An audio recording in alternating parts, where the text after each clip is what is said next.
C'est un village au bord de la Vienne. Caux domine une zone vallonnée stratégique, idéale pour la construction de châteaux. Jean Frottier de la Messelière est l'héritier et propriétaire du château de la Messelière. C'est à lui que revient la charge de restaurer cet édifice datant du XVe siècle.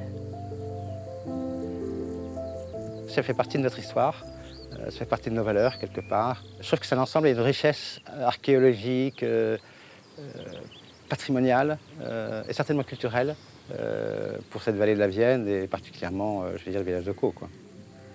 Au XVe siècle, la famille détient bien plus que cette demeure de la Messelière.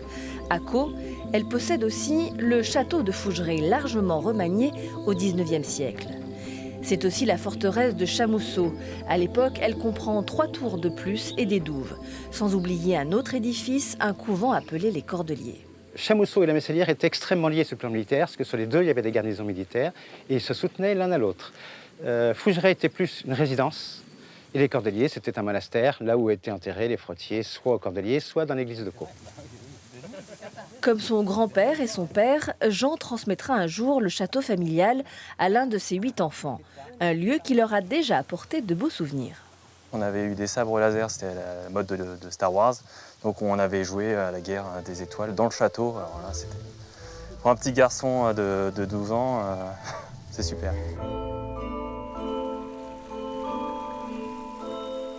L'eau coule à flot à Caux grâce à une source réputée intarissable. C'est elle qui alimente les cultures d'Armel. Cette maraîchère et sa famille vivent ici depuis 10 ans. En 2019, elle quitte son métier de professeur de français à Poitiers pour se lancer dans la permaculture. Les mains dans la terre, les pieds dans la terre, la vie au grand air, voilà, c'est ça qui m'anime aujourd'hui.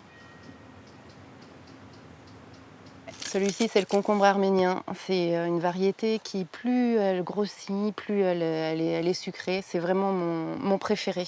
Je l'adore. Je ne voulais pas partir de Poitiers au départ parce que je tenais à avoir une vie culturelle. Et j'avais peur qu'il n'y ait pas de proposition culturelle. Et alors là, ici, c'est explosif. C'est ce qui fait que je reste là aussi.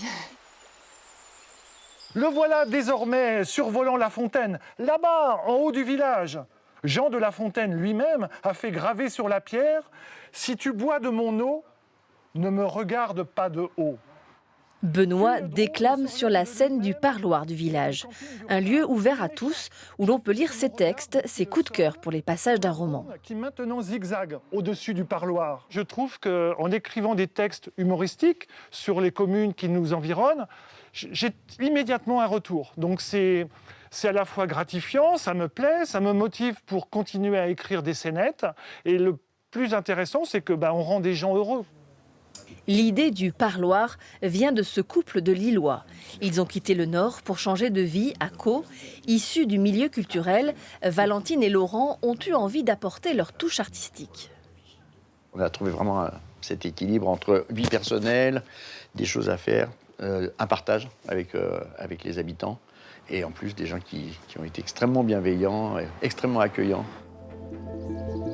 Laurent, Valentine, Armel, ces nouveaux habitants ont bien l'intention de rester ici, dans ce village tellement unique qu'il est le seul dans toute la France à s'appeler ainsi.